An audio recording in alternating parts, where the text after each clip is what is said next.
Армысыздар ардақты ағайын. Бүгінгі менің бейнеролигімде қазақтың күйеу баласы қандай болу керек? Қазақтың дәстүрі бойынша күйеу баланың алдында қандай міндеттер тұр? Өкінішке орай, қазіргі таңда дәстүрімізді ұмытқан халқымыз өзінің күйеу балаларының да алдында қандай міндет тұрғанын білмейді. Сонымен қазақ дәстүрі бойынша қазақтың күйеу баласының алдында қандай міндеттер тұр? Біріншіден, әрбір күйеу баланың ең басты міндеті өзі сөйлескен, өзі қосылған, өзі жақсы көріп үйленген жұбайын, әйелін, қалыңдығын ерекше сыйлау керек. Бұл әр күйеу баланың ең бірінші басты міндеті. Бірақ сыйлау деген не? Бұл сөздің ішіне не кіреді деген тағы да бір сұрақ туындайды. Бұл сұрақтың да жауабын өкінішке орай көптеген қазақтың жігіттері түсінбей келеді.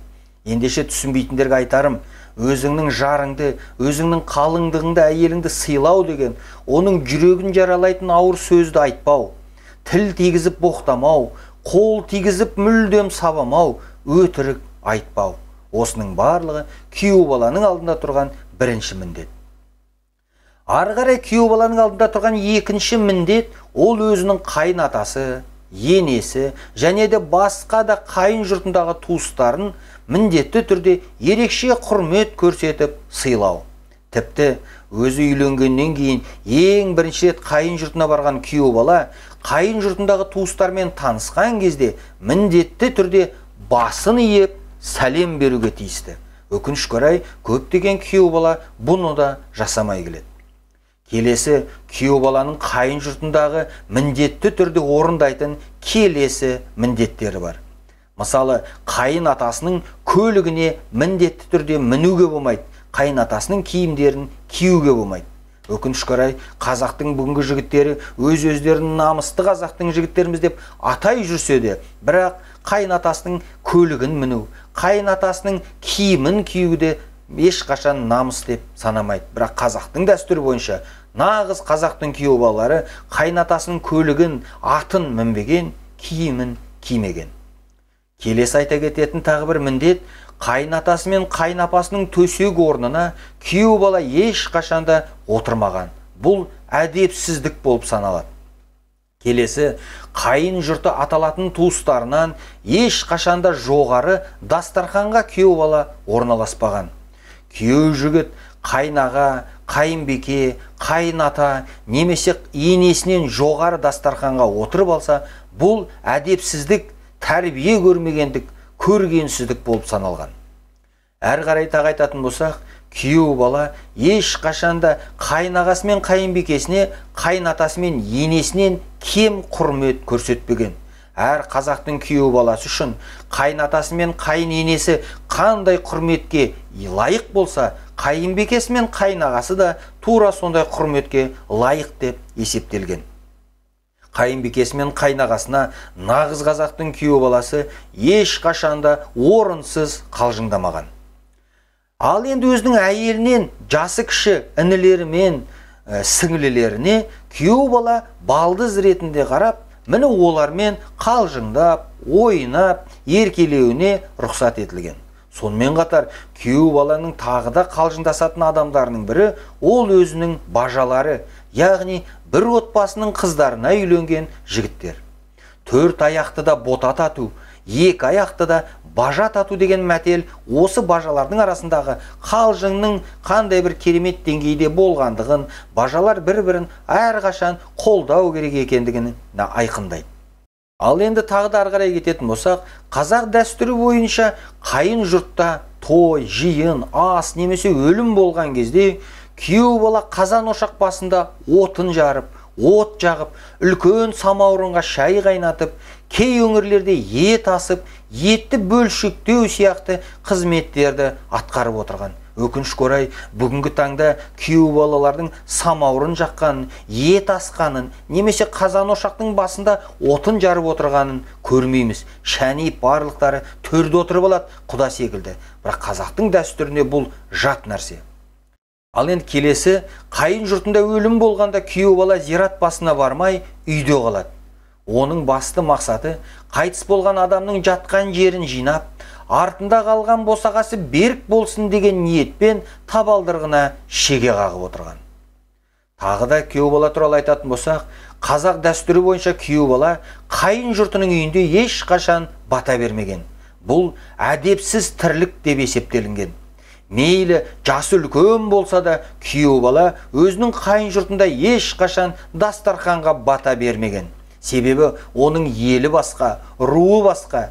Әрбір руды басқаратын өзінің ақсақалы бар, және де сол ақсақал өзінің дастарханына өзі бата берген. Күйеу бала тағы да қайталай, дастарханда отырған кезде өзінің қайын жұртының үйінде ешқашан бата бермеген. Ал енді бейнеролигтің соңында айтатыным, күйеу баланың тағы да бір міндеті, ол өзінің қайын жұртына қонаққа келген кезде оған міндетті түрде төс тартылып, күйеу бала сол төсті мұжу керек. Бұл төсті мұжу деген салт дәстүрдің себептері мынандай болған. Біріншіден, төстің майының құрамында адам ағзасын қуаттандыратын керемет витаминдер мол болғандықтан, күйеу балаға оны арнайы ұсынып, өбірлі шөбірлі көп ұрпағы болсын деген ниет. Екіншіден, күйеу балаға төсті тартудың басты тағы да бір мағынасы, малдың төсі барлық қабырғалардың бас қосатын жері. Яғни, күйеу балаға төс ұсынудың мақсаты татулығы 1000 жылға созылатын екі жақтағы құдалардың арасын татуластырушы бол, жалғаушы бол, бір отауда бас қостыратын берекенің шаңырағы бол деген ниетті білдірген. Ал енді соңында айтарым, қазіргі қазақтың арасында күйеу баласын пайғамбар да сыйлаған деген сылтаумен күйеу балаларын төрге шығарып қойып, екі аяғын талтайтып, шәнитіп, төрге орналастырып қоятын қазақтарға арналады. Яғни сол күйеу баласын пайғамбар да сыйлаған деген сөздің мағынасын біз мына хадистен шыққанын білу керекпіз. Бір күні бір кісі Мұхаммед пайғамбардан күйеу балаңызды не үшін құрметтейсіз деп сұрайды. Сол кезде Расулалла оған бүйтіп айтады: сен бұл сұрақтың жауабын білгің келсе, онда ең бірінші мына қаптың ішіне толтырып, нықтап тұрып, құм салып алып кел дейді. Сол кезде жаңағы адам барып қапты алып, сол қаптың ішіне нығайтып тұрып, престеп тұрып, құмды толтырып алып келген кезде пайғамбар оған бүйтіп айтады: енді осы қапты иығыңа қой да мен келгенше көтеріп тұр дейді.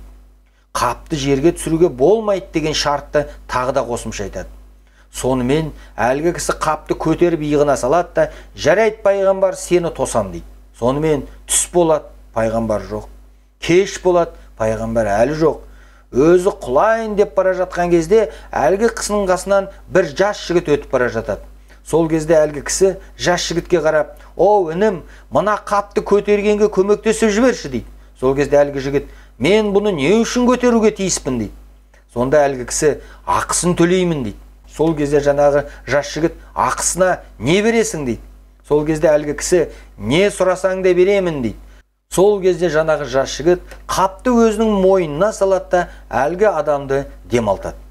Сол кезде пайғамбар келіп қалады да жаңағы қапты жас жігіттің мойнына салып берген адамға қарап тұрып былай дейді: сонымен қап жерге түспепті, бірақ сен мына жігітке қапты көтерген үшін ақысына не бердің дейді.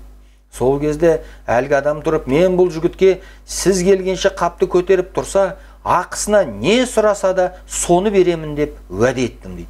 Сол кезде пайғамбар әлгі кісіге қарап тұрып: дұрыс, сен мына жігітке қапты бір мезгіл көтерген үшін не сұраса да беремін дедің. Ал мен бар жағдайын жасап, яғни менің мойнымда отырған, мен бағып қағып тамақ киіп беріп отырған қызымды менің мойнымнан түсіріп, өз мойнына алған ер азаматты неге құрметтемеймін деп жауап қайтарған екен. Осыдан кейін барып әлгі кісі өзінің күйеу баласын пайғамбар не үшін құрметтегенін әбден түсініп алады. Бірақ құрметтеу деген ол күйеу баламызды мойнымызға отырғызу емес, төрімізден үлкен кісілерімізді жығылтып тастап сол төрге күйеу баланы отырғызу емес. Күйеу бала ол міндетті түрде сый-сияпатқа лайық жан, бірақ қайын жұрты болсын, басқа жерде болсын, әрбір күйеу бала өзінің орнын біліп, үлкендермен төр үшін таласпау керек. Бұл қазақтың дәстүрі болған ағайын, және де қазақтың дәстүрі исламмен де үндесіп отырғанын байқауға болады. Сонымен мен сіздерге осы бейнероликте қазақтың күйеу баласының қандай міндеттері болған және оның қандай қоғамдағы атқаратын істері болғандығы туралы қысқаша айтып кеттім. Ендеше осы қазақтың күйеу баласының дәстүрін барынша дәріптеп біліп жүрейік ағайын.